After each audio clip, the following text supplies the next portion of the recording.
போட்டு வறுவல் பண்ண. கொஞ்சம் எண்ணெய் ஊற்றி மிளகு கறி வறுவதுக்கு மிளகு, ஏலக்காய் 4, கொஞ்சம் சீரகம்,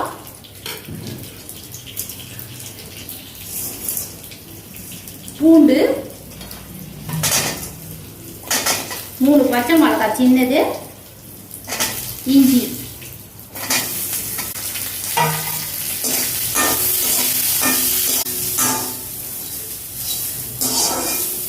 ஆயில் போட்டுக்கணும்.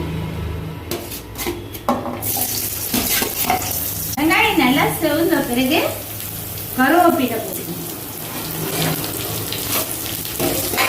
கருவேப்பிலை போட்டுக்கிட்டு தக்காளி நல்லா செவக்க வைக்கணும். எல்லாரும் நல்லா எண்ணெயில வதங்கணும். வதங்கினாதான் சுவையா இருக்கும். இப்போ சிக்கன் எடுத்து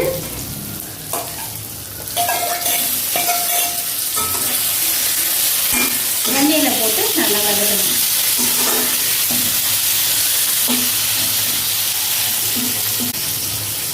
மஞ்சள் தூள் 1 ஸ்பூன், மிளகாய் தூள், தேவையான அளவுக்கு உப்பு,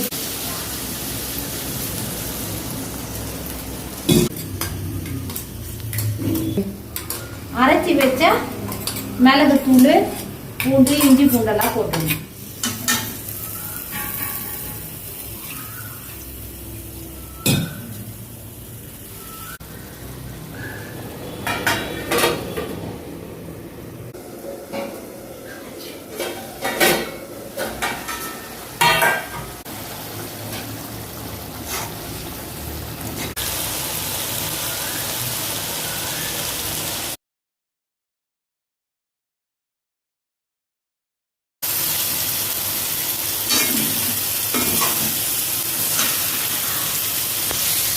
கிரேவியான பிறகு கொத்தமல்லி எடுத்து